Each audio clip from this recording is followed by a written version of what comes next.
Voy a compartir las diapositivas y me avisan si las pueden ver.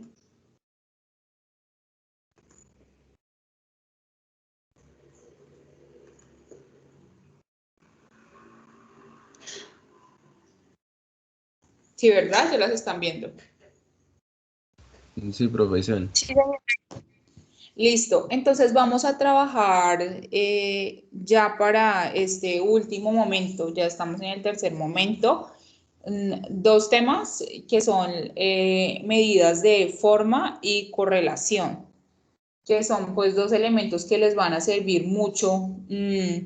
La correlación, por ejemplo, nos permite a nosotros saber si un grupo de datos depende de otro, si tiene alguna relación, si están, digamos, como ligados, ¿sí? Nos permite saber, por ejemplo, si por ser fin de semana, digamos, evaluando los fines de semana de determinado mes, por ser fin de semana vendemos más, por ejemplo, si hay alguna correlación, si algunos meses de manera específica nos permiten saber que hay más ventas, ¿sí? Ese tipo de correlaciones, y por ejemplo los festivos, hay más ventas, ese tipo de relaciones que nos ayudan a tomar decisiones. Entonces, digamos que en algunas temporadas del año, digamos, hay más ventas, puede ser porque hay vacaciones, ¿cierto? O porque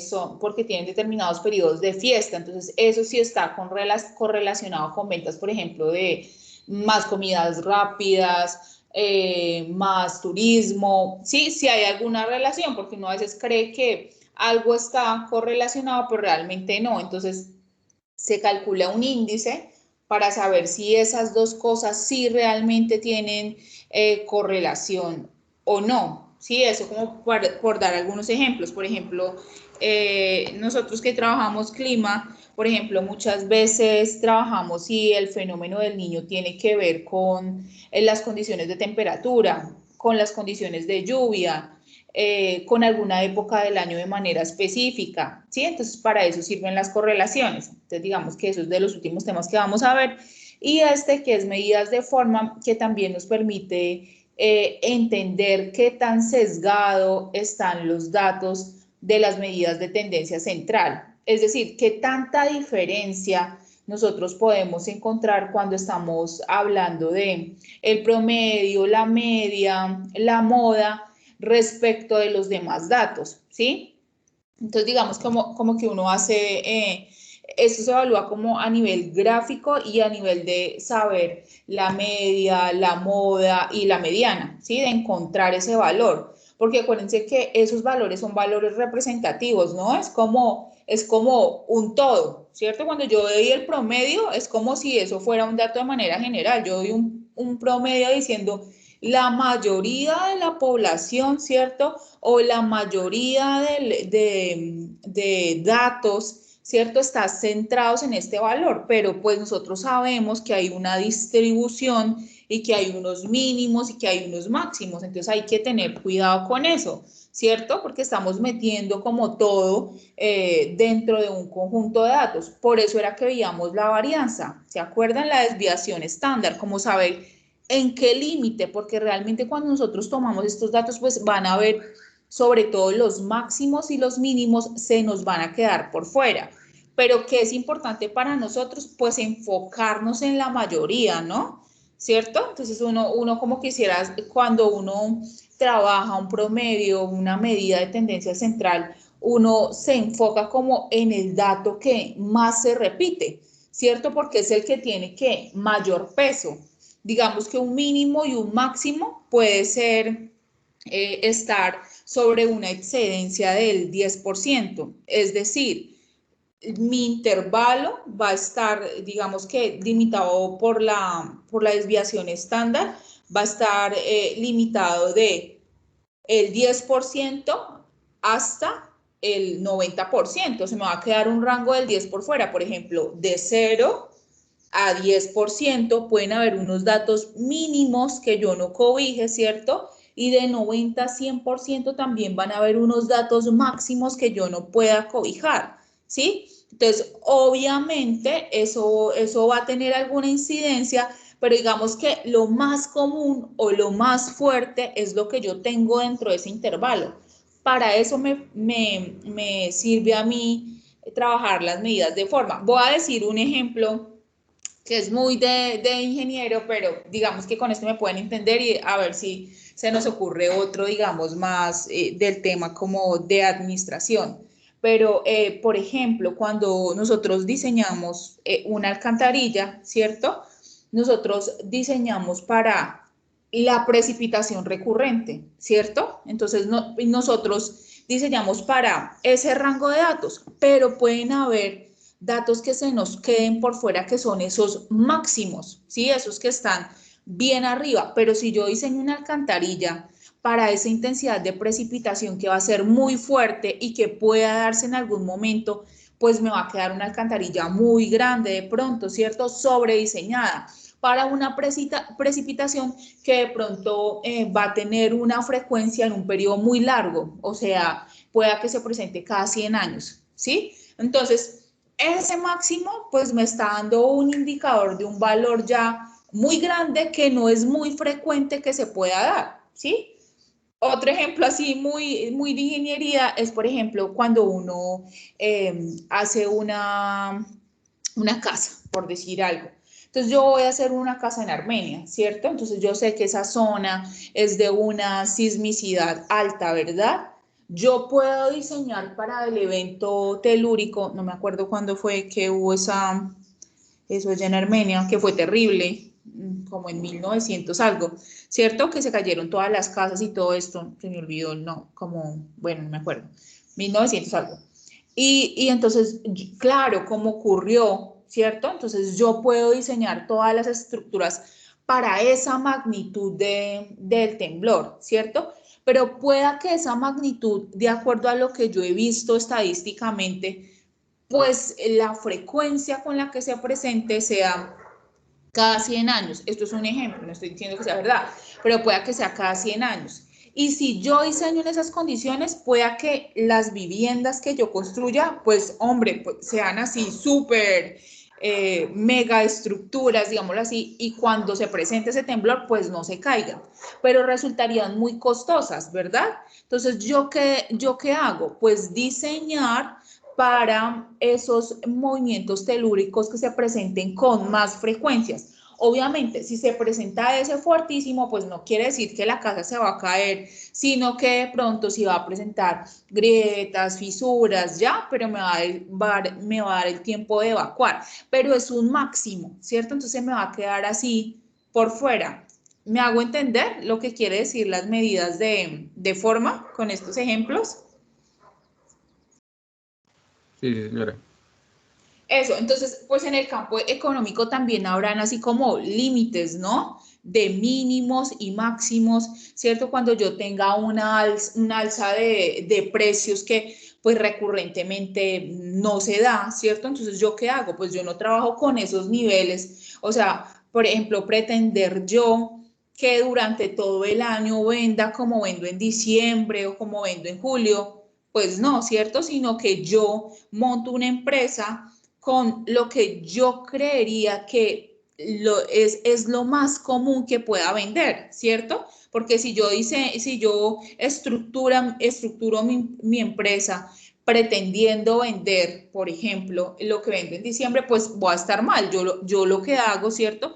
Es los meses normales, ¿cierto? O por ejemplo, enero, que suele ser malo en cuanto a ventas de algunos artículos, ¿no? Porque todo tiene dependiendo de cuál sea mi negocio, ¿cierto? Pero digamos que de manera normal, pues febrero, marzo, abril, mayo, ¿verdad?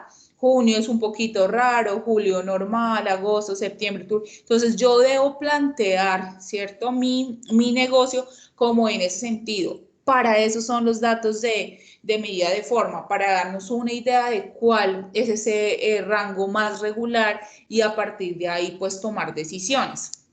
Entonces las medidas de forma nos proporcionan información cómo se distribuyen los datos. En las medidas de forma yo voy a poder entender cómo es la frecuencia de esos datos. Por eso, estas medidas se utilizan sobre todo para datos agrupados, porque estoy hablando de frecuencia. Tengo que saber cada cuánto se repiten esos datos, ¿sí? Y son un conjunto de datos grandes, no lo voy a ver para datos no agrupados, ¿cierto? No es común, sino que lo voy a ver para cuando tengo estos eventos que son repetitivos, ¿sí? Entonces, por ejemplo, un año lo evalúo, el segundo año, el tercer año, ¿ya? Entonces, ¿cómo se ha comportado cada año? ¿Cómo ha sido la frecuencia?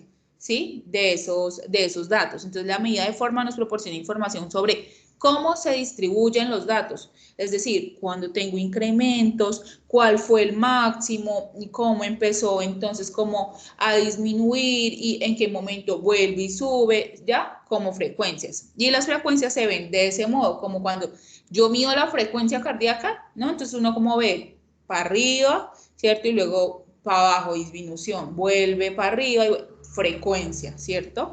Las medidas de forma se clasifican en medidas de asimetría o coeficiente de sesgo y medidas de kurtosis o de apuntamiento. Cuando nosotros veamos distribuciones de forma, pues vemos que hay unos parámetros característicos en la frecuencia de los datos y ellos son medidas de forma, medidas de escala, ¿cierto? Y medidas de localización. Entonces, una cosa que uno evalúa en un grupo de datos, cuando habla de localización, habla de la media, cuando habla de medidas de forma, pues habla de esta kurtosis o de apuntamiento, que es cuánto suben los datos, ¿cierto? Y si esa medida es muy apuntada, pues quiere decir que está muy pequeñita, digamos, en la base, pero muy alta, pero habrán otras que estén muy desplazadas desde su base, es decir, que sean muy abiertas, ¿cierto? Pero no sean tan apuntadas,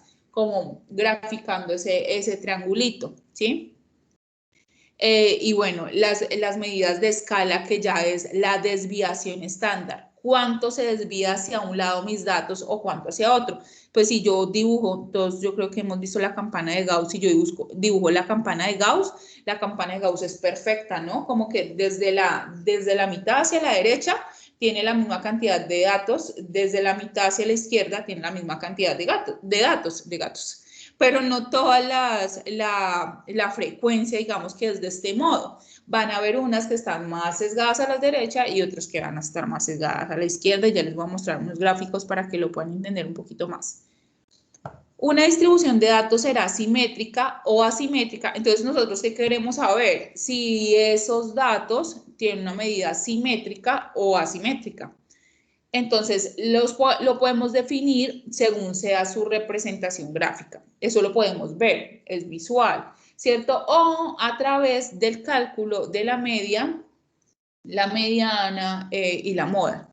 Decimos que la distribución es simétrica cuando lo es su representación gráfica, es decir, que los datos equidistantes, ¿cierto? La separación a una medida central de la misma tienen frecuencias iguales. Esta medida coincide con la mediana y la media. Entonces, cuando decimos que es simétrica, cuando tenemos lo que dice acá, cuando tenemos la mediana, la moda y el promedio, el mismo valor. Ah, entonces no, los datos son simétricos, cuando tenemos los mismos datos, ¿sí?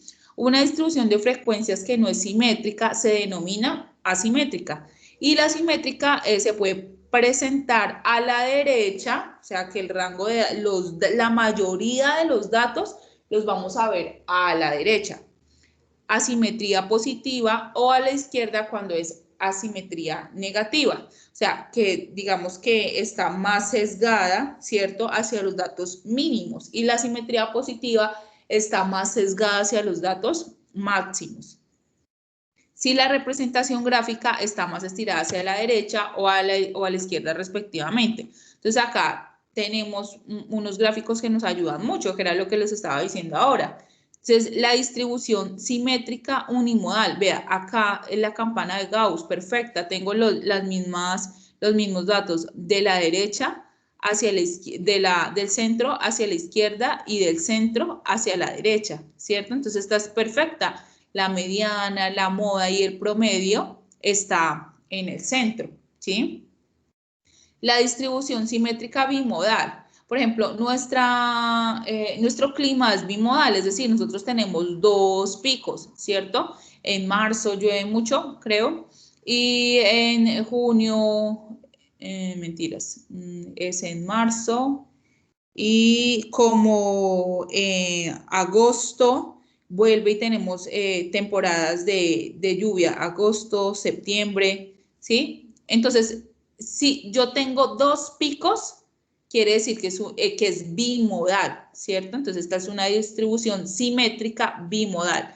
Tengo dos picos, tengo mínimos, subo, ¿cierto? Entonces, por ejemplo, puedo decir esto es diciembre, ¿cierto? Muchas ventas, vuelve, disminuye, pero entonces de pronto llega julio y vuelvo a tener muchas ventas y disminuyo.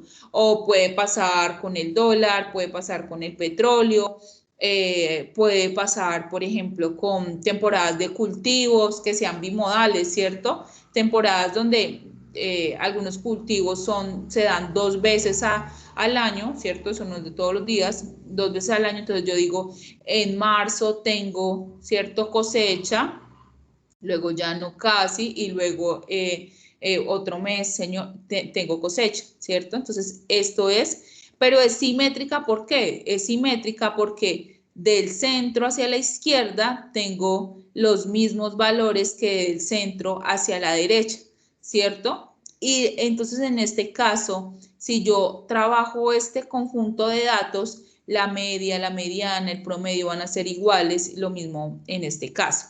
Pero van a haber otros casos donde la distribución no es simétrica, como en estos dos que vemos acá, sino que va a ser asimétrica. Entonces, esta va a ser asimétrica a la derecha, o sea que la mayoría de los datos van a estar a la derecha. Si los ven acá, entonces va a quedar mi curva, por decirlo así, sesgada a la derecha. La mayoría de los datos van a estar acá, como en esta cola. ¿Estos qué me representan? Esto me representan los máximos valores, estos me representan los mínimos valores, ¿cierto? Mire dónde alcanzó su pico y entonces ya la distribución se comporta de esta forma. No todas se comportan así. Por ejemplo, tenemos la simétrica a la izquierda, entonces quiere decir que acá va a estar la media, por ejemplo, pero vamos a tener muchos datos en este sentido, o sea que la media, la mediana, la moda no van a coincidir. De pronto la moda esté por acá, la mediana esté en otro punto, ¿sí? Lo mismo va a pasar acá, de pronto la media esté en otro punto, la moda esté en otro punto, porque los datos están muy sesgados, como que no hay un dato solamente que me represente todo el conjunto de datos, y eso lo veíamos cuando hacíamos los ejercicios. Muchas veces la media, la mediana y la moda eran muy parecidos y en otros ya tenían diferencias. Esas diferencias lo que me dicen es que mi distribución no es simétrica, sino que es asimétrica y va a estar sesgada a la derecha o a la izquierda.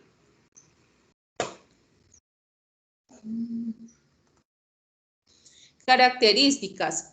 En una distribución simétrica, la media, la mediana y la moda siempre coinciden, es decir, que las medidas de tendencia central todas coinciden para el conjunto de datos y están justo en el centro. Entonces, ¿cómo sabemos si la distribución es simétrica? Ahí está. Si la distribución es asimétrica a la derecha, entonces fíjense acá, ¿cómo sabemos si es asimétrica a la derecha? El orden en que aparecen las medidas de tendencia central es: primero va a ser la moda, luego va a ser la mediana y luego va a ser la media. En ese caso que tenemos que es asimétrica a la derecha. Eso lo podemos ver cuando calculamos la moda, la mediana y la media, ¿cierto? O pues cuando graficamos. Vean, es decir, la media es que menor que la mediana. Entonces, cuando miremos los datos, la media tiene que ser menor que la mediana y la mediana tiene que ser menor a la moda. Esto así porque esto es así porque es en el lado derecho donde se concentra la mayor frecuencia de los datos. Por lo tanto, observamos una cola larga a la derecha de la distribución. Vean, esta es asimétrica a la derecha. Cuando es asimétrica a la derecha, entonces vamos a obtener ese gráfico. Lo que les decía ahora, la mayoría de los datos van a estar hacia la derecha. Y este pues va a ser asimétrica a la izquierda. Pero entonces dice, si la distribución es asimétrica a la izquierda, el orden en que aparecen es media, mediana y moda, ¿sí? O sea que la media va a ser menor que la mediana y la mediana va a ser menor que la moda. En este caso, la mayor frecuencia de los datos se concentra en el lado izquierdo. Entonces ya la cola, ¿cierto? Va a ser en el lado izquierdo, ¿sí? Por lo tanto, observamos una cola larga a la izquierda de la distribución. Entonces vamos a revisarlo para uno de los ejemplos que nosotros teníamos. Para distribuciones que tengan moda, si la moda es igual a la mediana, entonces la distribución es simétrica. Ya lo habíamos dicho, ¿cierto? Si la moda es igual a la mediana, entonces la distribución es simétrica. Para distribuciones que tengan más de una moda, la media es igual a la mediana, si solo si la representación gráfica de la distribución es simétrica. Bueno, esas son como unas aclaraciones que hay que hacer ahí, porque podemos tener dos modas, por ejemplo, entonces tendríamos que evaluarlo también, ¿cierto?, respecto de la mediana. Entonces vamos a trabajar estos datos son datos agrupados, vuelvo y les digo, porque debe haber una frecuencia para hacer este tipo de análisis, y eso es un conjunto de datos que ya hemos trabajado. Entonces, tengo acá los datos, tengo la marca de clase y tengo la frecuencia absoluta. Entonces, nosotros ya habíamos trabajado cómo sacar la media, la moda y la mediana. Entonces, bueno, ya ustedes si los tienen ahí, entonces van a trabajar en cómo sacar la media, cómo sacar la mediana y cómo sacar la moda, para que podamos saber si estos datos están sesgados a la derecha o están sesgados a la izquierda.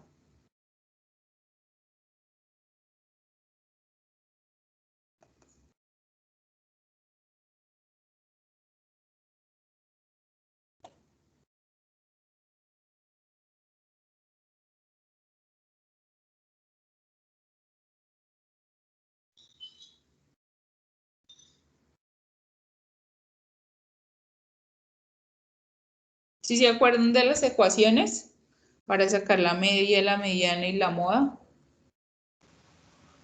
Creo que la sumatoria, profe, de las estas, espérate, que es que solo lo tengo por acá. Escrito taller. Acá está.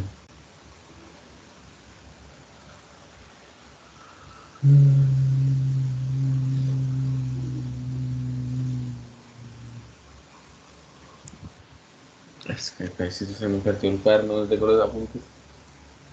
Bueno, entonces, este ejercicio ya lo habíamos hecho, fue los que hicimos cuando teníamos como cuando teníamos este tema. Entonces, ya habíamos sacado la media, la mediana, la moda. Espérate, yo miro a ver si tenemos acá las ecuaciones para ponértelas o ponérselas a todos. La moda, digamos que sacamos el intervalo que más se repite, ¿cierto? La mediana sacamos los límites, ¿cierto?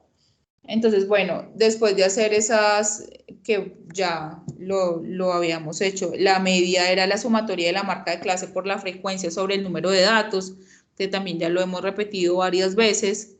Entonces, después de sacar estos datos de media, mediana y moda, que ustedes ya lo saben hacer, ¿cierto? Entonces, acá tenemos este rango de datos 50, 70, 70, 90, 90, 110, 110, 130, 130, 150 y 150, 170, que es el que hemos venido trabajando. Entonces teníamos la marca de clase, tenemos la frecuencia absoluta, que esos son los datos que que nos da el ejercicio y pues que ustedes también pueden sacar. Entonces ya trabajamos la amplitud, ¿se acuerdan? Trabajamos este delta 1, este delta 2, que eran relacionados con los límites, ¿cierto? El límite inferior, el límite posterior y esas diferencias que ustedes ya saben sacar. Entonces este era donde teníamos la frecuencia, entonces teníamos el límite inferior menos ese dato, y luego teníamos era el límite de abajo menos el dato donde estaba la frecuencia que más se repetía. Entonces de esa manera sacábamos la moda, la mediana y la media. Entonces digamos que eso ya lo tienen que saber. Entonces están estos datos acá. ¿Qué voy a dibujar para ver mejor? Porque acuérdense que también es visual. Entonces yo voy a dibujar, miren, la frecuencia absoluta. Eso es lo que yo voy a dibujar, la frecuencia absoluta de los datos. Cuando yo veo esta forma, ¿qué puedo pensar? Que es la forma es simétrica o es asimétrica. ¿Qué me dicen? Asimétrica a la derecha. Entonces, muy bien, ajá, entonces sería asimétrica a la derecha porque en la derecha es donde tenemos como ese mayor número de datos. Cuando nosotros sacamos la moda, la mediana y la media, entonces revisamos los datos de moda, mediana y media. Entonces la moda me da 105, entonces teníamos que también verificar la mediana 111.11 y la media, entonces tenemos 112.57. Entonces ahí es donde verificamos que la media sea menor que la mediana y que la mediana sea menor que la moda, ¿cierto? Entonces aquí lo podemos ver, la media, ¿cierto? Es el dato mayor, le sigue la mediana y luego va la moda en este rango de datos. O sea que se cumple lo que estábamos diciendo en las características iniciales. Entonces lo podemos evaluar así como lo has hecho, como lo hizo el compañero, visualmente, ¿cierto? Yo ya puedo decir que es asimétrica a la derecha o puedo evaluar, ¿cierto? Mi moda, mi mediana y mi media. Entonces este va a ser como el orden que yo voy a tener. Podríamos revisar, aquí yo tengo este otro ejercicio también de intervalos que también ya lo habíamos hecho entre 215, 229, 229, 243 y también sacamos para poder sacar esta desviación que hicimos la clase pasada, sacamos la moda, la mediana y la media. Pero en este caso, pues cómo vemos los datos, dónde se acumula el mayor número de datos hacia la izquierda, ¿verdad? Hacia la izquierda. Entonces, en este caso tenemos lo contrario. Mire, tenemos una moda de 272.75, una mediana de 258.17 y una media de 256.72. Si nosotros comparamos los valores en este caso, la moda era la más pequeña, 105, ¿cierto? Entre 111 y entre 112. En este caso, la moda es la más grande, de 272, ¿ya? Y la media es de 256.72, en este caso el dato más pequeño, ¿cierto? Cuando la media acá, cuando es sesgada a la derecha, pues era el valor más grande. Entonces es totalmente inverso. Entonces siempre revisar este orden. Sesgada a la derecha, moda, mediana y media, y sesgada a la izquierda tendríamos moda, mediana y media, digamos, de mayor a menor, ¿cierto? Ahí como lo pueden ver. Entonces es importante que tengan en cuenta eso, digamos, para que confirmen, pero pues obvio, muchas veces se ve de manera clara, la mayoría de las veces se ve de manera clara cómo se comporta esa distribución de los datos. Entonces, ¿qué graficamos? Acuérdense que graficamos la frecuencia, ¿no? ¿Qué graficamos? Es la frecuencia de los datos. Aquí vamos a analizar siempre en estos casos la frecuencia. Entonces tendríamos que trabajar datos agrupados. O nuestras poblaciones tendrían que ser mayores de 12 datos, que es como trabajamos datos agrupados o datos no agrupados. ¿Alguna pregunta ahí? Profe, digamos, la mediana puede dar superior a la media o siempre va a estar en la mitad entre la moda y la media.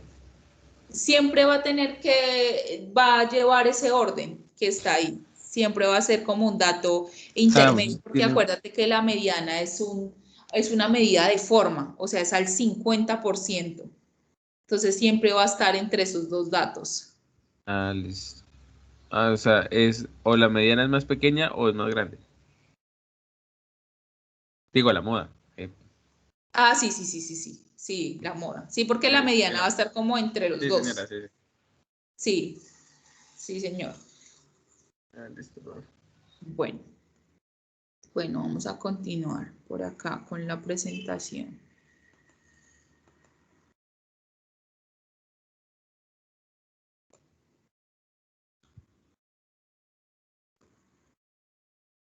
Aquí estaba mirando las ecuaciones, pero ustedes las consultan.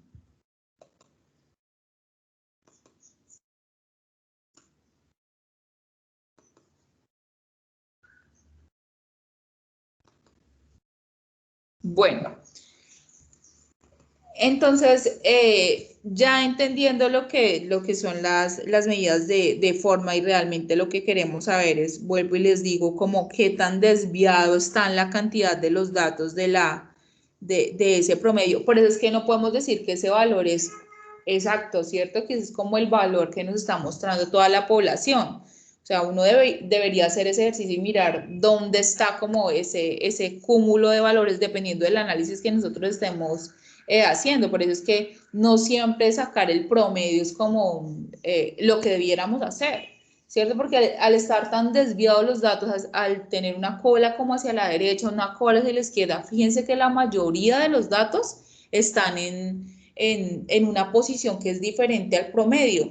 Muchas veces obtenemos ese promedio porque tenemos un valor full grande y ese valor como lo que hace es distribuirse entre los otros y resulta que es un único valor. Entonces, esa medida de promedio pues nos queda como no tan certera. Por eso es que existen otras características estadísticas que nos permiten hacer un mejor análisis de los datos, ¿sí? O sea, uno podría decir como que el promedio de la población está, no sé, tiene enfermedades cardíacas, por ejemplo, pero puede ser que haya más cantidad en esa población, haya más cantidad de gente adulta, ¿sí? Entonces, esa generalidad, pues es difícil, a través del promedio se da esa generalidad, pero la realidad pueda que sea otra. Entonces, hay que acudir a otras medidas de tendencia para tener un mejor análisis de los datos. Entonces, otro elemento al que podemos acudir es el coeficiente de asimetría de Pearson. Y ese coeficiente de asimetría de Pearson lo que hace es medir como esa distribución, si es simétrica o si es asimétrica. Lo mismo, qué tan sesgada puede estar a la derecha o a la izquierda. También es otra forma de revisar, ¿sí? Ese sesgo de los datos, hacia la derecha o hacia la izquierda. Entonces, cuando ese coeficiente de asimetría de Pearson, que vamos a denominar con una A mayúscula y una P en el subíndice de asimetría de Pearson, entonces lo que nos va a decir es que si nosotros tenemos este coeficiente de valor igual a 0, pues esa distribución es simétrica. Pero cuando el coeficiente de asimetría de Pearson es menor que 0, ¿qué quiere decir menor a 0? Bueno, cuando tengo datos negativos, ¿no? -1, -2, -3, todos esos datos negativos, como hacia la izquierda de ese plano cartesiano, ¿cierto? Que todos hemos trabajado. Entonces, cuando yo tengo valores menores a 0, o sea, valores negativos, quiere decir que la distribución es sesgada negativamente a la izquierda. Y cuando tenemos asimetrías de Pearson mayores a 0, o sea, valores positivos, se dice que la distribución es sesgada positivamente a la derecha. O sea que también para reconocer si tenemos una distribución simétrica, podemos hallar el coeficiente de asimetría de Pearson. ¿Y cómo lo calculamos, ingeniera? Pues ahí está la ecuación. Calculamos la media aritmética o el promedio, ¿cierto? Menos la moda sobre la desviación estándar. ¿Qué es lo único grave que podríamos encontrar con el coeficiente de asimetría de Pearson donde no aplicaría este coeficiente? Que es muy común para poder hallar correlaciones, es muy común para poder analizar los datos, pues que no tuviéramos moda, ¿cierto? Hemos hecho algunos ejercicios donde no hay moda. Entonces, en ese caso sí, pues no nos sirve el coeficiente de asimetría de Pearson, digamos que no aplicaría. Pero en el caso que sí, entonces hallamos el promedio, le restamos la moda y hallamos la desviación estándar. Ya todos esos valores los saben hallar. Entonces ya con eso pueden definir si está sesgada a la derecha o si está sesgada a la izquierda, ¿sí? Creo que hice uno en el ejercicio que les mostré acá. Vi que había calculado esto también para la clase. Entonces se los voy a mostrar. Entonces me toca salirme acá y otra vez poner el Excel. Creo que era este. Creo que lo vi por acá. Exacto, sí. Entonces, teníamos acá la moda, ¿verdad? La mediana, la media. ¿Qué necesitamos para el coeficiente? Dice la media aritmética, o sea, el promedio, menos la moda sobre la desviación estándar. Acuérdense que la desviación estándar es ya habiendo sacado la raíz. Entonces acá simplemente ya tengo el promedio, ¿verdad? Que es esta, ¿cierto? Tengo la moda, ¿cierto? Que es esta. Y la desviación estándar, también la calculé. La desviación estándar. Esta es la desviación, que ustedes ya también la saben sacar. ¿Se acuerdan que la calculamos la vez pasada, que tocaba hallar la diferencia, que tocaba elevar al cuadrado, la frecuencia por esto, y esto creo que era sobre el número total de datos o la suma de la frecuencia absoluta? Eso todavía nos acordamos, ¿cierto? Entonces, bueno, ahí sacamos la desviación, ¿cierto? Y bueno,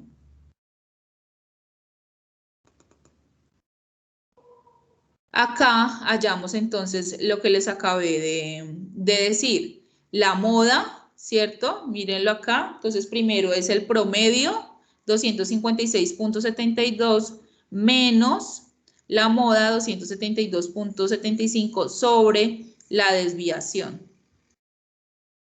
Me da menos 0,05.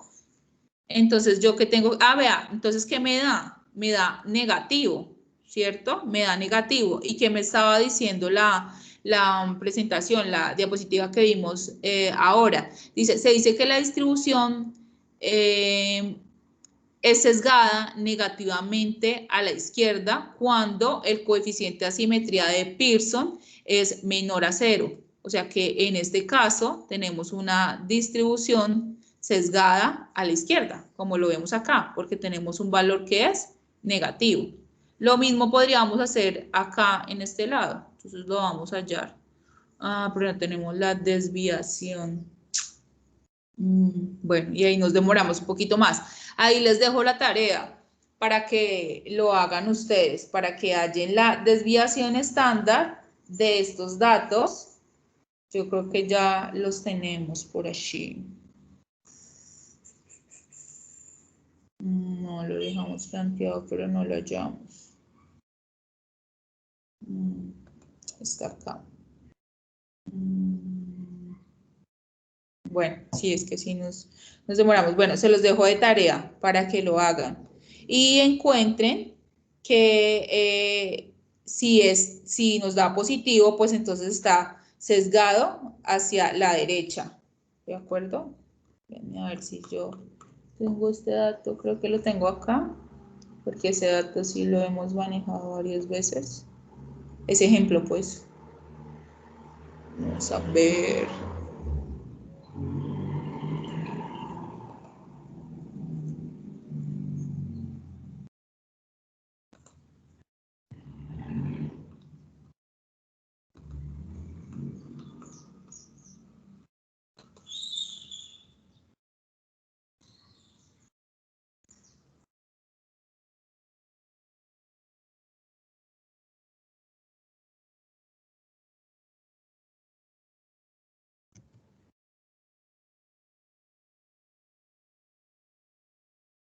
les tocó hacerlo. No, no lo tengo acá. Pero entonces del mismo modo, ¿no?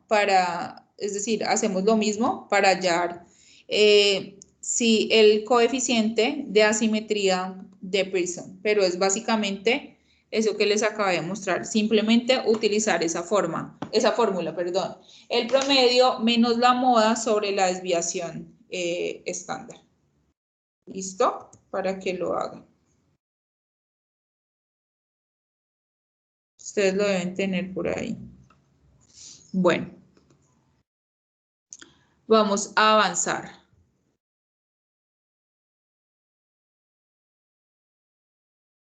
¿Alguna duda hasta ahí? No, no, señora. Bueno, entonces les dejo para la próxima clase que me digan cuánto les dio la desviación estándar, por favor, para que lo hagan y cómo les dio ese valor, que ustedes ya saben cómo hallar la media, el promedio, la desviación estándar y todo esto. Entonces ahí les queda el ejercicio. Bueno, digamos que ahí ya cerramos estas medidas de forma, que vuelvo y les digo, son importantes para mirar qué tan disperso están mis datos de esa medida de tendencia central, y nos vamos a ir a un tema que es muy importante, que es la probabilidad. Bueno, porque es importante, todos nos gustaría saber el futuro, ¿verdad? O sea, como qué para. Y la probabilidad es eso, la probabilidad es a través de la frecuencia de los datos, obviamente son elementos estadísticos, nos van a permitir qué puede llegar a suceder en el futuro cuando hacemos mención a esos mismos sucesos o a esos mismos eventos, dependiendo cómo ha sido su comportamiento, ¿sí? Dependiendo de cómo se han ido presentando. Entonces, la probabilidad es un buen elemento para pronosticar. Sí, yo quiero saber. Además que lo necesitamos para un sinnúmero de cosas. ¿Cuántos elementos voy a producir en la fábrica, cierto? Si tú vendes alimentos, pues tú quisieras saber hoy, digamos, pizza. ¿Cuánta pizza hago, cierto? Para que no se quedara hasta mañana. ¿Cuánto voy a vender lunes? ¿Cuánto voy a vender martes? O por lo menos, ¿cuánto voy a vender en una semana, cierto? Para saber cuánto necesito invertir. O sea, como que no llega el momento que uno dijera, no hay, ¿cierto? Sino poder tener una visualización de lo que va a llegar a ocurrir, ¿cierto? Entonces, para eso sirve la probabilidad. Entonces, dice la diapositiva, al igual que la geometría, el álgebra y otras disciplinas matemáticas, también la teoría de la probabilidad se construye a través de axiomas. Los axiomas los trabajamos como propiedades, ¿cierto? De un conjunto de datos, ¿cierto? Entonces, nos acordamos de axiomas cuando hablábamos de un conjunto de datos y que, cuando, por ejemplo, la moda es cuando esos datos se repiten, entonces quedan entre los dos intervalos o grupos de datos, ¿cierto? Entonces, el axioma de la probabilidad es que nosotros tenemos un espacio muestral y en ese espacio, pues entonces hay unos axiomas. ¿Cuál es el primero? La probabilidad de cualquier evento debe ser siempre mayor o igual que 0. O sea, para yo poder aducir probabilidad, ese evento tiene que ser recurrente, pasar varias veces, ¿cierto? De lo contrario, pues yo no podría medir probabilidad. Ese evento tiene que ocurrir un buen número de veces. Por ejemplo, yo puedo calcular la probabilidad de la lluvia porque ese evento es diario, ¿cierto? Yo puedo calcular alguna probabilidad en ventas, pues porque ese evento yo lo tengo de manera recurrente, ¿cierto? Por eso, por ejemplo, es muy difícil el tema de los temblores, ¿cierto? Porque ese evento no es tan recurrente. Entonces, en ese sentido se vuelve pues más dispendioso, ¿no? Más complicado cuando nosotros tenemos eventos que son desconocidos, que no ocurren recurrentemente, pues es más difícil analizarlos. Por ejemplo, los eventos que ocurren fuera de nuestro planeta, ¿cierto? En la Vía Láctea. Es más difícil porque no tenemos tantos datos, no conocemos que se presenten recurrentemente. Entonces, esa probabilidad, ese evento debe ser, presentarse varias veces, mayor o igual a 0. La probabilidad del espacio muestral siempre es 1.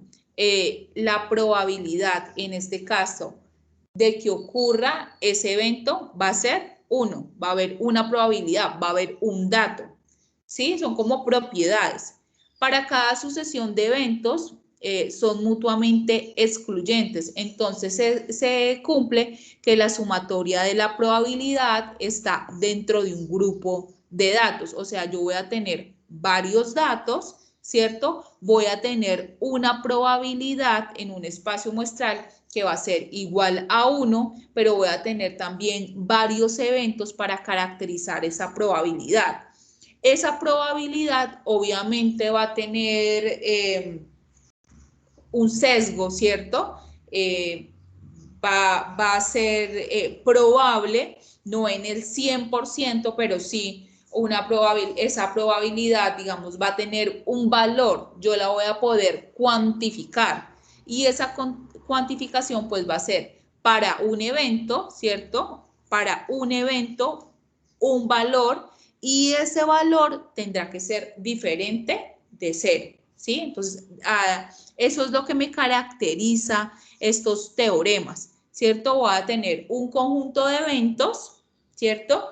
Voy a tener una probabilidad, voy a tener para esa probabilidad un valor diferente de 0 y todas las probabilidades en un conjunto de datos son excluyentes, o sea, son diferentes. No todos los datos van a tener la misma probabilidad, ¿cierto? Bueno. La probabilidad ocurre cuando conocemos las posibles respuestas, pero no la respuesta definitiva. Pues si no, no sería probable, sino seguro, ¿verdad? Si ya sabemos cuál es la respuesta, pues entonces no tengo que medir probabilidad, porque ya sé la respuesta y es seguro. Entonces, la probabilidad se mide en eventos que son productos del azar, ¿sí? O sea, que no tenemos la seguridad de cómo van a ocurrir, la lluvia, un temblor, un valor en una rifa, el juego de dados, ¿cierto? Son eventos que conocemos, pero son productos del azar. No sabemos realmente cuál es la respuesta definitiva. Entonces acá está. Ejemplo, las caras de la moneda, ¿cierto? Nosotros sabemos que la moneda hay cara, sello, pero si nosotros botamos hacia arriba esa moneda, ¿cierto? Cómo caiga, si cara o sello, pues no lo conocemos. Pero sí sabemos que hay una probabilidad, ¿cierto? De que caiga cara o sello. Una probabilidad diferente de 0. Es decir, sabemos que va a haber una respuesta. El resultado de los dados, lo mismo, cada numerito en el dado, 1, 2, 3, 4, 5, 6, nosotros sabemos que cuando lancemos el dado, pues puede caer alguno de sus valores, pero no sabemos exactamente cuál es el valor que va a caer, ¿cierto? Entonces la probabilidad que nos ayuda a medir eso, ese dato, ¿cierto? Que es probable que caiga ese valor. Es decir, conocemos las posibilidades de respuesta, pero es imposible saber cuál será esta, ¿sí? Conocemos en la lluvia, llueve, no llueve, hace sol, no hace sol, ¿cierto? Cara o sello, 1, 6. Sabemos cuáles son las posibilidades, pero no sabemos cuál es. Entonces, a cada uno de esas posibles respuestas les vamos a dar un valor. Ese valor es la probabilidad, ¿cierto? Entonces, claro, si yo, por ejemplo, en el dado tengo dos caras de 6 y las otras caras, si tengo 1, 2, 3, 4, entonces, ¿qué es más probable que caiga?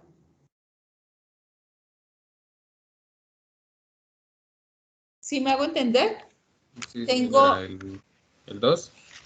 entonces ahí va a ser más probable si yo tengo un dado con dos caras que tienen 6 puntitos, pues es mayor la probabilidad de que caiga ese 6 porque es que ya tengo ese dado que he transformado, lo he transformado con dos caras de 6 y la otra sí tiene 1, 2, 3. Entonces la probabilidad pues es mucho mayor, ¿cierto? Entonces tengo probabilidades de respuesta, ¿cierto? Ellas son iguales en la medida de que las respuestas sean diferentes, pero si yo analizo los datos, pues puede tener una respuesta más probabilidades que otra. Por ejemplo, si yo evalúo el mes de enero, febrero, marzo, abril, ¿cierto?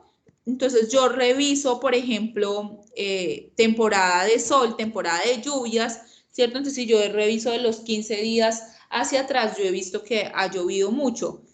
Si yo me pongo a evaluar esos datos, pues al yo revisar las probabilidades que tengo, al tener más días de lluvia, pues va a ser más probable que llueva este mes siguiente. ¿Me hago entender? Entonces depende de la respuesta, ¿sí? Si yo en un dado tengo más caras de 6 que de los otros valores, pues ese es tendiente a tener pues mayor probabilidad que salga ese resultado. Si yo juego mucho estos juegos de azar y me va bien, entonces yo tengo más probabilidad, ¿cierto?, de obtener un buen resultado cuando juego, ¿cierto? Entonces, sé las posibles respuestas porque han tenido una frecuencia, pero finalmente es producto del azar, no sé la respuesta definitiva. La probabilidad mide las posibilidades de que cada uno de los posibles resultados en un suceso que depende del azar sea el que finalmente se dé, ¿sí? Entonces, mide como dependiendo de las respuestas que he obtenido, realmente que sea lo que puedo obtener, no solo producto como el azar, sino que hace como un análisis de esos datos y dice, como es lo que frecuentemente ha ocurrido, pues podemos obtener esta respuesta. Es muy probable, vuelvo y les digo, no al 100%, sino que, pues digamos que por eso es una probabilidad, con un rango de falla que puede ser mínimo. Entonces, ¿qué cosa debemos analizar en la probabilidad? 1, debemos tener sucesos. ¿Qué son los sucesos? Ahí para los que apuntan, sepan qué es lo que debemos tener en cuenta y qué es lo que vamos a colocar en nuestras ecuaciones. Espérenme que estoy en la ventana.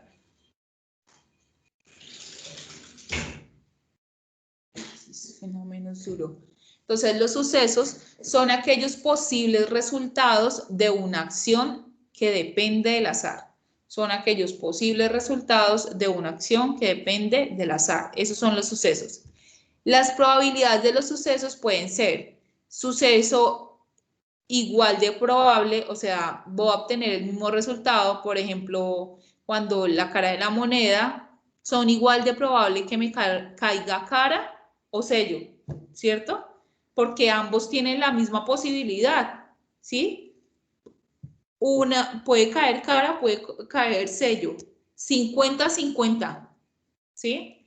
Entonces, suceso igual de probable, tiene la misma probabilidad que los demás, que los otros sucesos, 50-50, la cara o sello de la moneda. Suceso muy probable, un suceso que tiene mayor probabilidad de darse. Ejemplo, los pimpones naranjas frente a un único pimpón rojo, ¿sí? Entonces, saque de una bolsita, ¿cierto? Tenemos varios pimpones rojos y el naranja es mentiras, los pimpones son naranjas y solo hay un pimpón rojo. ¿Qué es lo más probable? Que saquemos ¿cuál? El naranja, ¿cierto? Y no el pimpón rojo. Entonces, es un suceso muy probable. Por ejemplo, les decía el tema, por ejemplo, el tema de sol en nuestra zona costera, pues es muy probable porque generalmente se da de este modo. En algunas zonas, por ejemplo, cuando llueve es muy común los derrumbes, entonces es muy probable, el cierre de carreteras, ¿cierto? Es muy probable, cosas así.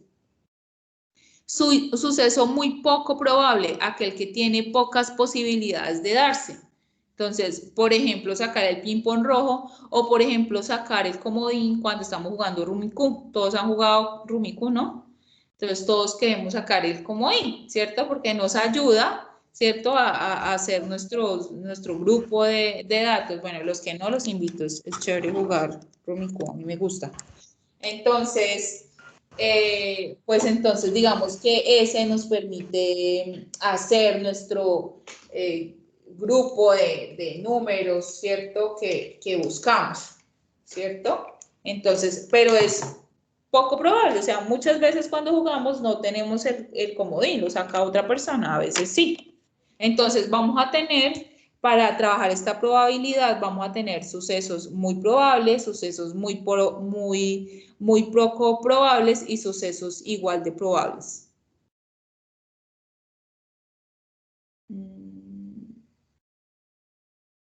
Bueno, es que vi como que alguien escribió, pero no. No es como del curso, es como otro mensaje que llegó ahí. No sé si alguno tenga alguna pregunta. No logro ver. Ah, bueno. Paula que se desconecta, listo. Ok. Entonces, la probabilidad, ¿qué es? ¿Sí? El cálculo de probabilidades. Entonces, dice que la probabilidad es igual a los casos favorables sobre los casos posibles. O sea, dependiendo del análisis de datos que yo esté desarrollando. Entonces, son los casos que me dan sí como respuesta positiva y el otro son los casos posibles. ¿Sí? Entonces, por ejemplo, donde yo venda, digamos, más de 1 millón de pesos, ¿cierto? En todo un mes. Entonces, ¿cuáles son los casos favorables? Los casos de sí, ¿cierto? Entonces, de pronto 15 días o 10 días del mes, ¿cierto? Los casos posibles, pues vamos a tener 20 días de trabajo, qué sé yo, 25 días. Entonces, de esa manera mido esa probabilidad, ¿cierto? Casos favorables, mis 10 días donde tengo ventas por encima de 1 millón y mis casos posibles, pues los 25 días que tengo de trabajo. De esa manera calculo la probabilidad. La mayoría de las veces ese dato, esa probabilidad se multiplica por 100 y de esa manera expreso en porcentaje. Entonces, tengo una probabilidad de tener ventas mayores a 1 millón de pesos equivalentes, digamos, al 30%, ¿cierto? Tengo la probabilidad de tener ventas mayores a 1 millón de pesos equivalentes al 50%, por decir algo. Si digamos de los 25 días, pues 12, 13, tengo ventas de 1 millón o por encima de 1 millón, ¿cierto? Entonces acá, por ejemplo, la probabilidad, esto es muy común cuando nosotros leemos sobre probabilidades en cualquier libro, el tema de los juegos de azar, el tema de botar los dados o el tema de la moneda, cara o cruz, ¿cierto? Entonces, la probabilidad de que salga cara en la moneda, entonces, caso favorable, cara. ¿Cuántas veces puede salir cara cuando entre esas dos posibilidades?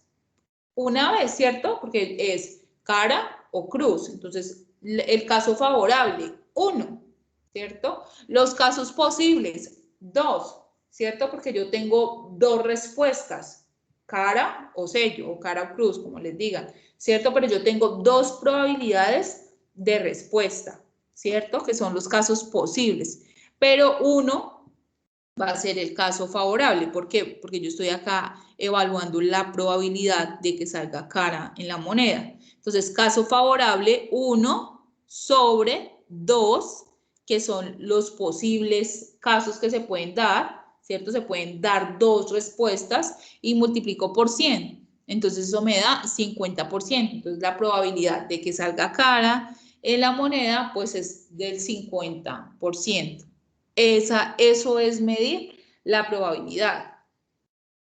La probabilidad, obvio acá uno lo ve como que, bueno, pero ¿y qué? O sea, ¿qué tan útil puede ser? Pues en este caso, cuando los eventos ocurren en el mismo número, pues no lo es tanto, ¿verdad? Pero si yo analizo, como les decía, otro tipo de sucesos, pues entonces esta probabilidad, pues sí nos va a permitir hacer un análisis, ¿cierto? Más, o sea, que me dé una respuesta que me ayude más a reconocer un suceso, a tomar una decisión, que finalmente es lo que uno busca estableciendo estas probabilidades. La probabilidad de que salga 6 en los datos. Fíjate que la probabilidad de que salga 6 es 1, entonces por eso pongo 1 arriba, que es mi caso favorable, sobre cuáles son los casos posibles. Acuérdense que mi dado tiene ¿cuántas caras? 6. ¿Cierto? O hay 6 posibles respuestas, ¿cierto? Entonces los casos posibles son 6, ¿cierto? Porque puede ser que salga 1 o 2 o 3 o 4 o 5 o el 6 que yo estoy buscando. Entonces tiene una probabilidad entre 6 posibles respuestas, ¿sí? Entonces va a ser de 1/6. Bueno, acá como lo puse en porcentaje, quiere decir que multipliqué por 100, o sea que me da 16,66%, ¿sí? Ahora, calcula la probabilidad de que salga número par al lanzar los dados. Entonces, ¿cómo les daría esa probabilidad? Si yo les digo, calculemos la probabilidad de que salga un número par al lanzar los dados. Ahí sería 3 dividido 6 Exactamente, sería 3 sobre 6. por ¿Eso me 100. queda 0,5? Sí, ¿no? 0,5 por 100, entonces nos daría un Sí, sería 50%. el 50%, señora. Exacto, entonces ahí esa sería la probabilidad de que salga número para lanzar los dados. Calcular la posibilidad de que salga un número entre 1 y 98 de una bolsa con 100 bolitas numeradas de 1 a 100. Entonces, calcular la posibilidad de que salga el número entre 1 y 98 de una bolsa con 100 bolitas numeradas de 1 a 100. Entonces, ¿cuáles serían los casos favorables y cuáles serían los casos posibles?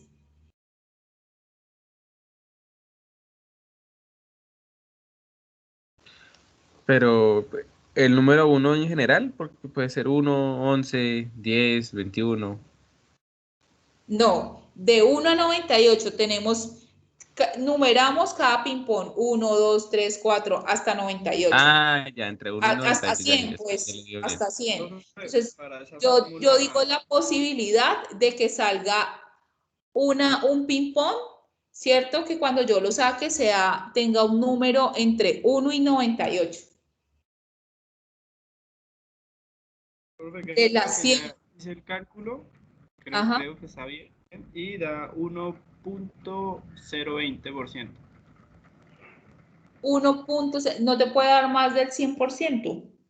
¿No me va a dar más del 100?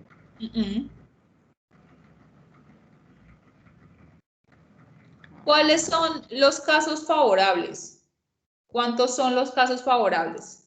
98 sería Ajá. ¿Y cuáles son los dividido posibles? 100. 100. Bien, entonces sería 98 sobre 100. 98, O sea, sería punto 98 98. dividido 100. Sí, por 100. 100 sería el 98%. Ah, sí. O sea que es muy probable, ¿no? Obvio. Porque si tengo 100 posibilidades y estoy buscando entre 1 y 98, pues obviamente va a ser, uno diría yo, muy de malas si saca, ¿cierto? El 99 o el 100, cuando estamos buscando que la probabilidad sea entre 1 y 98. pues va a ser muy poco probable, digamos, que saque el número 99 o el número 100, porque fíjate que tiene un 98% de probabilidad de que saque números entre 1 y 98. ¿Por qué? Porque es lo más común, ¿verdad? Pero de esa manera medimos la probabilidad, ¿sí? De cosas que a veces no son tan tangibles, que no podemos ver de manera tan clara, por decirlo así.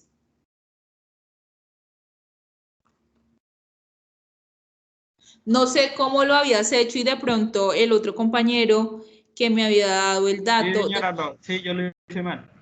ya te diste cuenta Sí, de sí, lo que sí, estamos señora, haciendo. ya. Ok, bien, gracias. Bueno, entonces para este tema de probabilidades nosotros trabajamos la regresión lineal. Fíjate que este es un tema súper común, yo lo he trabajado muchísimo. Bueno, porque una de las cosas que uno siempre quiere saber es, como les decía, o sea, qué va a ocurrir. Y más cuando se es ingeniero, pues uno diseña para el futuro, uno no diseña o no construye para hoy, sino para lo que puede llegar a ser, ¿verdad? O sea, para las intensidades de lluvia que puede llegar a ser o para los temblores que puede llegar a haber.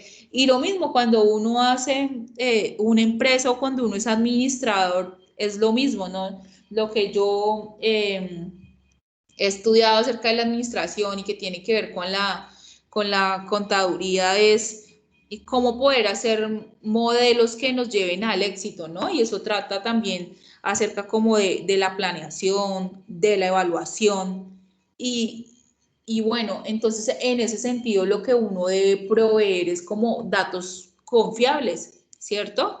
Entonces, la regresión lineal nos ayuda a eso, a tener una perspectiva, una proyección de lo que puede llegar a ser una mejor solución, una mejor respuesta, ¿cierto? Frente al problema que se nos presente.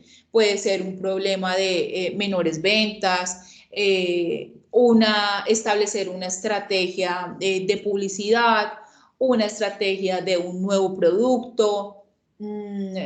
Si yo, digamos, tengo una empresa de X o Y cosa, digamos, bebidas, y yo quiero saber, darme, digamos, la pela, como decimos nosotros aquí comúnmente, y decir, bueno, voy a sacar un nuevo producto, ¿cómo debería ser? ¿Qué es lo que está buscando hoy? ¿Cierto? La comunidad, la gente que compra bebidas, ¿cierto? Entonces, uno tiene que mirar, por ejemplo, de qué edad son, qué actividad física tienen, ¿cierto? Todas esas cosas. Para eso es que nos sirve la estadística y poder hacer una inversión o tomar una decisión que realmente nos genere el éxito, ¿cierto? Entonces, por eso es como tan importante, me parece a mí que es muy importante pues ese elemento. Entonces, la regresión lineal está asociada con la probabilidad, está asociada con esos pronósticos y está relacionada como con la dependencia entre dos variables. Entonces, en estadística, el análisis de la regresión es un proceso estadístico para estimar las relaciones, lo que les decía al comienzo de la clase, las relaciones entre variables. ¿Qué tan dependiente es una variable de otra? No todas las variables que nosotros analicemos son codependientes, ¿sí? Incluye muchas técnicas para el modelado y análisis de diversas variables cuando la atención se centra en la relación entre una variable dependiente y una o más variables independientes. ¿Cuál es la variable independiente? Es esa que no está, digamos, ligada a que para que esta se presente tenga que ocurrir la otra, ¿no? Entonces, ¿qué variables podrían ser independientes? No sé,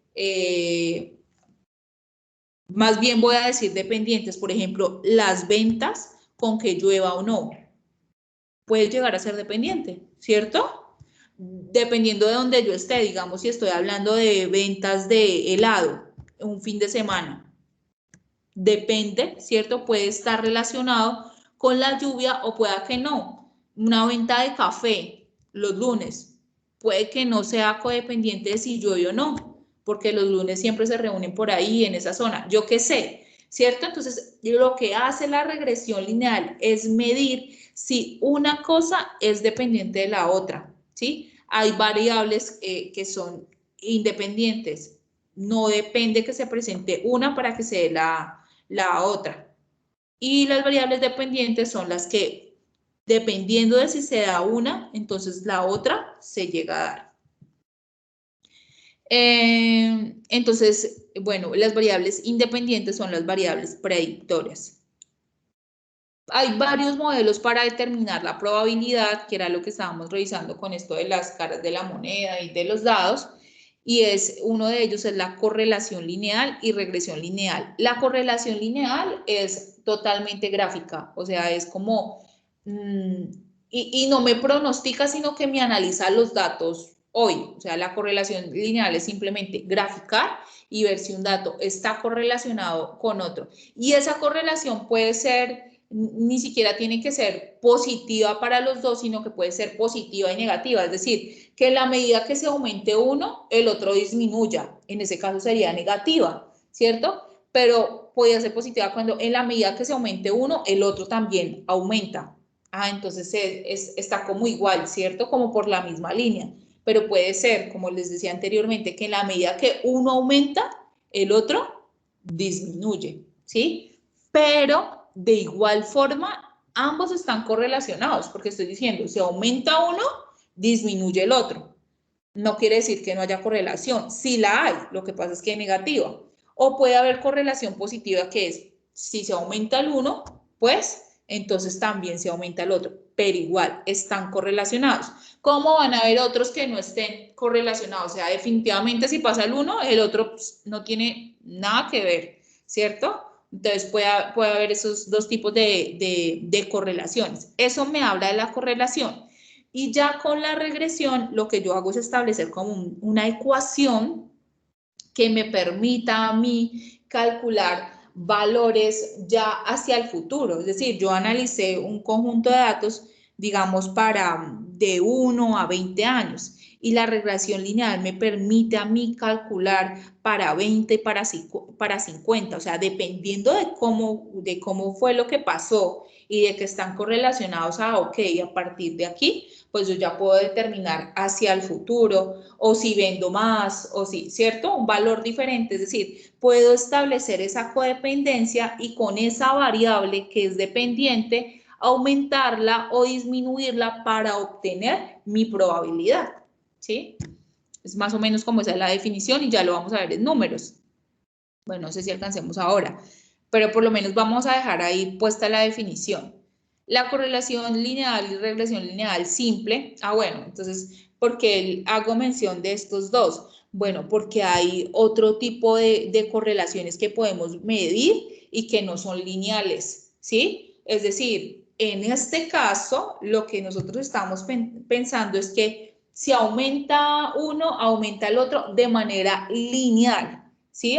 Entonces, eso está asociado con la ecuación de la línea, ¿cierto? Que tiene una pendiente y que tiene un coeficiente. En este caso, estoy analizando los datos como si fueran lineales, pero eso no quiere decir que ese sea el comportamiento de siempre de todos los eventos, ¿sí? Hay eventos que pueden tener, no se comportan como una línea, sino que hay eventos que pueden comportarse, digamos, como una cuadrática, ¿sí? Que son más curvos, que pueden disminuir, luego aumentan, tal, y no se comportan de manera lineal. Entonces, ahí sí, pues no podríamos trabajar la correlación lineal, sino que tendríamos que mirar otro tipo de correlaciones, ¿cierto? Que digamos, tuvieran esa forma, ¿sí? Diferente y no como una línea, ¿sí? No esa dependencia. Entonces, sí, puede que no tengan correlación lineal, pero tengan otro tipo de correlación. Entonces, habría que analizar esas otras correlaciones, digamos, para hacer un ejercicio más profundo. Bueno, y la regresión lineal simple son métodos estadísticos que estudian la relación lineal existente entre dos variables. conviene destacar las siguientes diferencias. Vamos a ver qué dice acá. Dice, la correlación cuantifica la relación entre dos variables, mientras que la regresión lineal consiste en generar una ecuación modelo. Ah, bueno, eso era lo que les estaba diciendo ahorita, ¿no? Que la correlación simplemente cuantifica esa relación y la regresión ya me establece una ecuación modelo, un algoritmo, ¿cierto?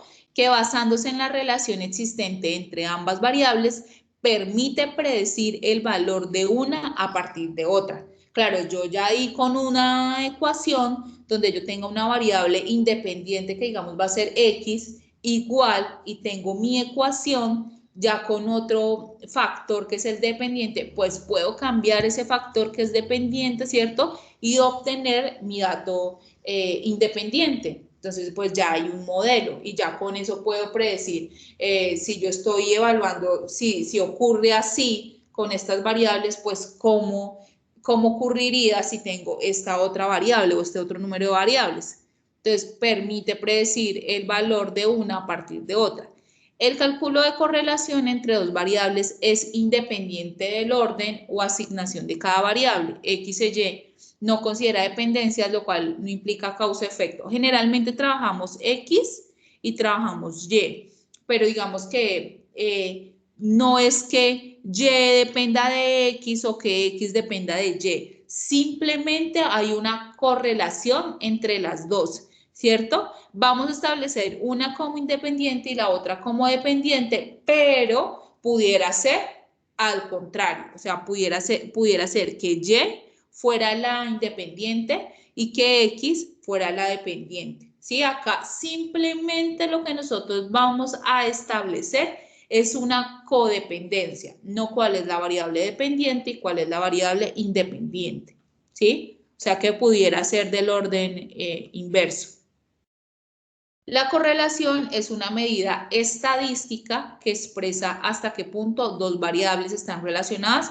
Vuelvo y repito, linealmente, porque pueda que evaluemos que no haya correlación, pero que esta no sea lineal, que sea una cuadrática.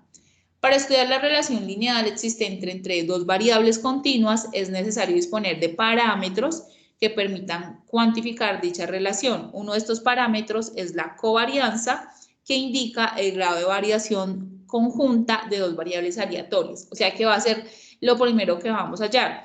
¿Qué son parámetros? Por ejemplo, de los que ya hemos visto, la desviación estándar es un parámetro.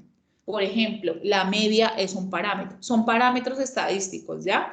Son cosas que la forma es un parámetro, son como líneas, ¿cierto? Que nos van dando características de la población. Esos son parámetros. Entonces, en este caso vamos a tener que hallar la covarianza muestral. Entonces, dice la covarianza muestral XY, si ven la ecuación que está acá, X y Y, pues está diciendo X es una variable y Y es otra variable, ¿cierto? Entonces, por ejemplo, X son ventas de cafés y Y es ventas de helados, por ejemplo. Entonces, vamos a determinar la codependencia entre la venta de café y la venta de helado, ¿sí? Igual a la sumatoria de n, que va a ser el número total de datos, ¿sí? Y que pues quiere decir que son cada dato, 1, 2, 3, 4, ¿cierto? Dependiendo del número de datos que tengamos. Entonces, ¿cómo está esta ecuación? Dice x sub i, que es cada dato que yo tengo, cada respuesta que yo tengo, menos x barrita, que nosotros ya sabemos que es el promedio, ¿cierto? En este caso es muestral, por eso se llama covarianza muestral, ¿cierto? Entonces, este es el promedio, que esta X barra siempre la trabajamos para el promedio muestral, porque trabajamos mu para la población. Por, acá no puse por, pero pues entendemos que si es dos paréntesis, lo que podemos colocar es como un puntito, pero pues el puntito es como en el centro. Pero bueno, por Y, que es cada uno de los datos en Y. Fíjense que esto es una sumatoria, ¿no? Y menos Y barrita, que es el promedio de los datos de Y, sobre el número de datos menos 1. No sé si les quede mejor N minúscula. Y esto lo hacíamos siempre para las muestras, ¿se acuerdan? Cuando sacábamos el promedio, por ejemplo, sacábamos n-1. Y acá les voy a poner n como n, el número total de datos. Voy a cambiarles esto. Creo que es que esa n grande lo encuentran en los libros y por eso fue que lo puse así. Simplemente que como hemos trabajado siempre el número de datos con n pequeña o n minúscula, pues entonces los voy a poner así para que no se genere ahí como un choque, digamos, de conceptos. Entonces, vamos a hacer la sumatoria del producto de cada uno de esos datos, o sea que tenemos que sacar cada uno de los datos menos el promedio de una variable, cada uno de los datos menos el promedio de la otra variable y hacemos la sumatoria de esto y la sumatoria de esto. Cuando tengamos las dos sumatorias, multiplicamos y dividimos entre el número de datos menos 1 y ya. Y de esa manera pues sacamos la covarianza muestral, ¿sí?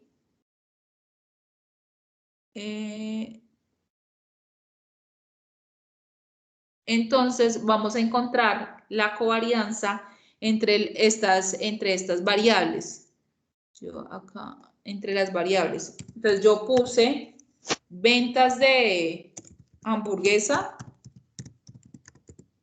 y voy a colocar entre las variables. Entonces quiero saber si están relacionadas. Ventas de hamburguesas con ventas de café. Entonces ahí están los datos.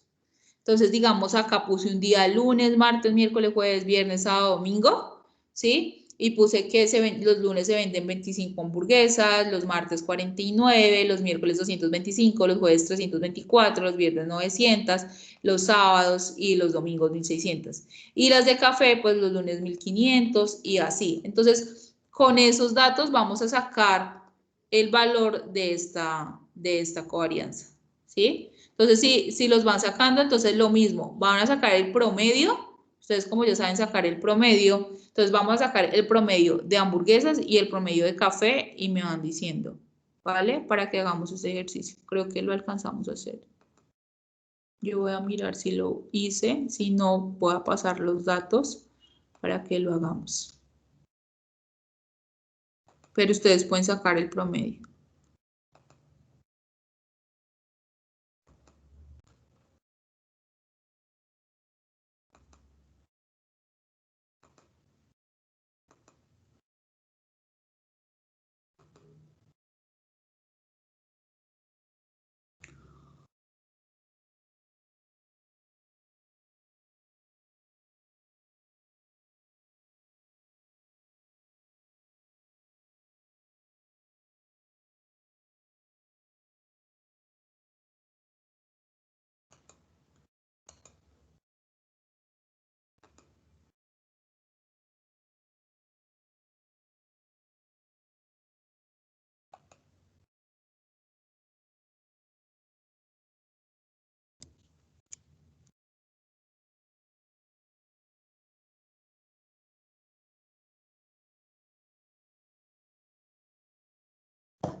¿Encontraron?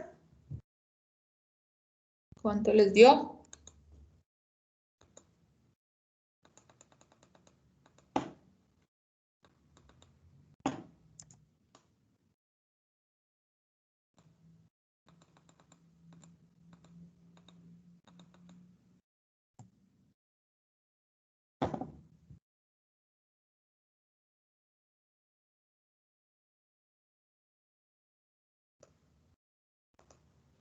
Entonces simplemente teníamos que sumar, ¿cierto? Cada uno de los datos y dividirlo entre el número de datos. Son 7 datos y la suma nos da 4.492. Para hamburguesa le puse X, vuelvo y repito, o sea, no pasa nada si coloco primero café y luego hamburguesa. Lo que yo quiero ver, lo que yo quiero evaluar acá es si existe codependencia entre las ventas de hamburguesa y café o realmente pues no tiene nada que ver, ¿sí? O si en la medida que yo vendo más café, vendo más hamburguesa, o si en la medida que yo vendo más hamburguesa, vendo menos café, ¿cierto? Si son dependientes o si no, es lo que yo quiero saber. Entonces, para eso voy a hallar esta ecuación que les acabé de decir, o la covarianza muestral, es lo que yo quiero hacer. Entonces, para eso lo primero es hallar el promedio, vuelvo y les digo, ese sí que no lo sabemos porque ese es más fácil. Sumamos los datos y dividimos entre el número de datos. Por ejemplo, la suma de estos datos daba 4.492, dividido en 7 nos da 641.71. La sumatoria de estos datos nos da 3.678 y dividido entre 7 da 525.43. ¿De acuerdo? Entonces, ahora lo que voy a hacer es coger cada uno de los datos. Pues acá, como estoy trabajando con X, voy a coger cada uno de mis datos, porque es lo que me está diciendo la ecuación, cada uno de mis datos, y lo voy a restar con el promedio. Bueno, esto toca hacerle la barrita acá, pero pues... Y voy a amarrar ese dato, porque si no, se me va a seguir bajando. Lo amarro con F4, ¿no? Eso ya se los había enseñado. Pues hay algunos que ya saben, pero para los que no. Porque si no lo amarro, pues me va a seguir bajando, pues hasta por acá y me va a dar error. Entonces ahí, ¿qué hice? Fíjense, cada dato menos el promedio. Cada dato menos el promedio. ¿Ya? Entonces ya hice esta. Y lo que puedo hacer es sumar, ese sería pues mi dato. ¿Y esto por qué? Ah, sí. Que se ve todo esto como sin activar. Pero ya. Autosuma.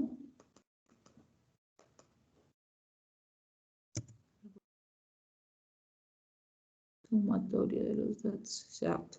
Eso, esa es una de las características que esto tiene. Que al sumar los datos me va a dar igual a 0. ¿Ya? Va a pasar lo mismo en el otro caso. Les voy a mostrar. Mírenlo, si no lo amarro, lo que va a pasar. Entonces, cada dato menos el promedio.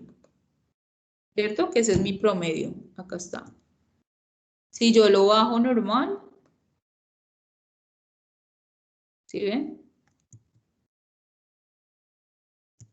Mientras que si yo lo amarro, no va a pasar eso.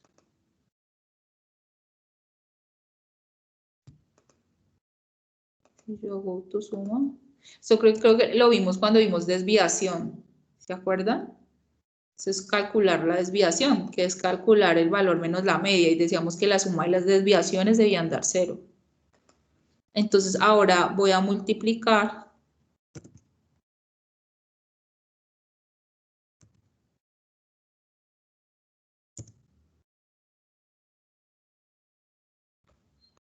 ¿cierto? Cada uno de estos valores por este. Luego voy a elevar eso al cuadrado. Ya les he dicho varias veces que lo pueden hacer de varias formas.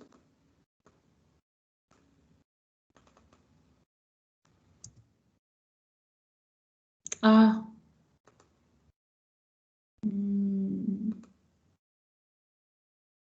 No, no, no, no, no, no, no, no. No, acá no necesitamos, sino esta por esta. Esta no la necesitamos acá. Profe, una pregunta, ¿ahí no se elevaría el x y menos x en la que No, ahí estás? no necesitamos, no, porque fíjate, eso era lo que estaba mirando. En la ecuación no está elevado al cuadrado. Simplemente necesitamos Ah, x sub i menos x barra por y sub i menos y barra. La sumatoria de eso. O sea que necesitamos es sumar hasta acá, ya queda hasta ahí. hasta ahí. Y profe, una pregunta, digamos, si en el Excel da, digamos, el número este y pone una E y como tú dices que hagamos el procedimiento en el cuaderno, ahí cómo hacemos. ¿Cómo? No entiendo. Otra Es vez. que en el procedimiento en el que hiciste en el x y menos x elevado al cuadrado salió como una E. Él quiere decir Ahí, error. No no, o entiendo. sea, vuélvelo a elevar y verás que sale como una E. sea, salen los números y una E más 14, algo así sale. Ah, quiere decir exponente. O sea, es un Y ahí número cómo muy lo grande. ponemos, y ahí cómo lo ponemos en el, digamos, cuando lo hacemos a mano. Ah, pues te saldrá un valor muy largo y puedes colocar por 10 a la 14. La calculadora te va a decir por 10 a la 14. Porque quiere Ah, decir es listo. que hay 14 ceros a la derecha. Ah, no, listo, Es un profe. valor bien grande. Entendí, sí. Sí, si lo haces, eso salió. Vamos a ver si lo hago acá en la calculadora. 60, 10, 32.12 al cuadrado. Fíjate, yo lo hago en la calculadora y me da 3.65 por 10 a la 11. ¿Sí? Ah, Si listo, entonces tú das en ponerlo el así. octavo punto cero, entonces lo que haces es por 10, quiere decir exponente, por 10 a la. Ah, listo. Bueno, entonces acá ya tengo este.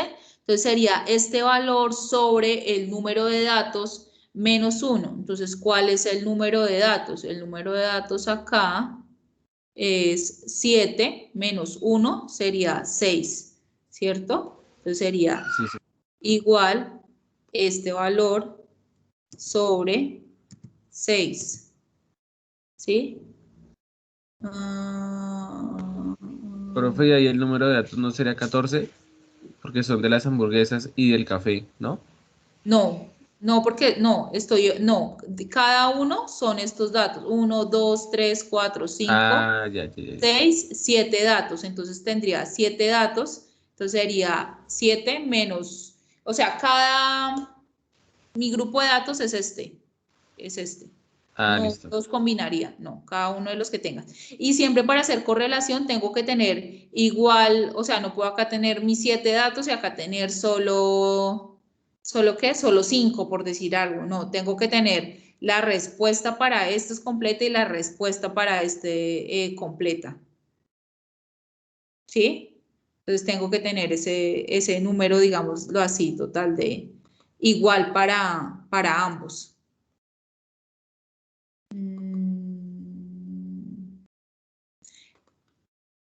Bueno, ahí ya obtendría el coeficiente de correlación, que es esa ecuación que les acabé de mostrar. La sumatoria de x sub i menos x barra por y sub i menos y barra sobre n menos 1. ¿Sí? Voy a revisar por qué nos está dando tan grande. Hay algo que no está bien. Hay algo que no está bien. No sé, acá 24.000. A ver, algo no está.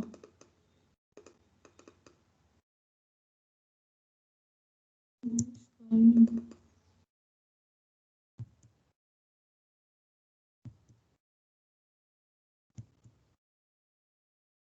Este es el promedio.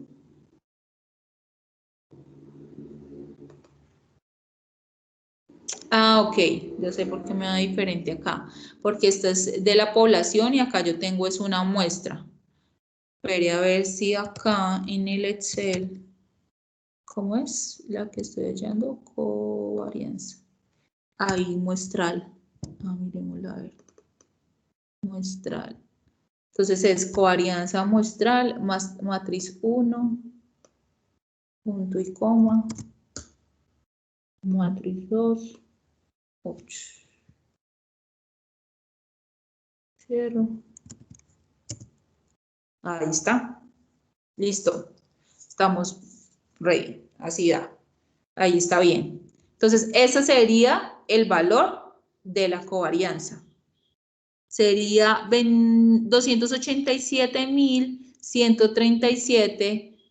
287.137.52. Ese sería el valor de la covarianza. Bueno, y ahora vamos a ver pues qué significa, ¿no? Y ya terminamos, con eso terminamos. Voy a irme a la diapositiva.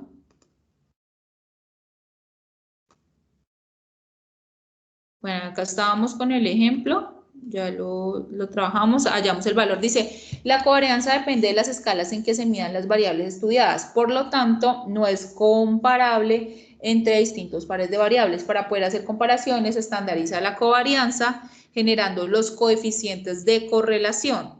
Existen diferentes y se destacan los coeficientes de correlación de Pearson, Rhodes-Spearman y Tau de Kendall. Muy común el de Pearson, que yo he trabajado. Todos varían entre +1 y -1, siendo +1 la correlación positiva perfecta, se aumenta 1 lo hace la otra, y -1 una correlación negativa perfecta. Entonces, digamos que este valor que nosotros acabamos de hallar acá, esta correlación de 287.137.52, nosotros estamos viendo, digamos, lo que nos sirve es que nosotros estamos viendo que es negativa. Si recuerdan el valor que obtuvimos, el valor fue de -287.137. Ahí me está diciendo que mi correlación, la correlación que yo voy a obtener va a ser negativa. Y ese valor me va a ayudar a mí a calcular el coeficiente de correlación de Pearson. Este coeficiente de correlación de Pearson puede ser positivo o puede ser negativo cuando yo establezco esa correlación. Dice, cuando yo mido esa covarianza, tengo algunos valores. Dice 0, quiere decir que es una asociación nula, 0.1, una asociación pequeña, 0.3, asociación mediana, 0.5, asociación moderada, 0.7, asociación alta, 0.9, asociación muy alta. O sea que cuando yo obtengo este valor que les estoy hablando acá de correlación de Pearson, si ese valor da 0.9, quiere decir que la correlación entre las dos variables es muy alta. Si ese valor da 0, quiere decir que no hay correlación entre esas dos variables. Si da 0.1, esa asociación es muy pequeña y así, entre más cerca esté a 1, quiere decir que la correlación es mayor, ¿sí? Lo que en el análisis que nosotros acabamos de hacer, cuando hallamos esta covarianza, si nosotros obtenemos el valor positivo, quiere decir que hay una correlación positiva. Y si obtenemos este valor negativo, quiere decir que hay una correlación negativa. Para esto sirve hallar esta covarianza muestral, para saber si la correlación es positiva o negativa.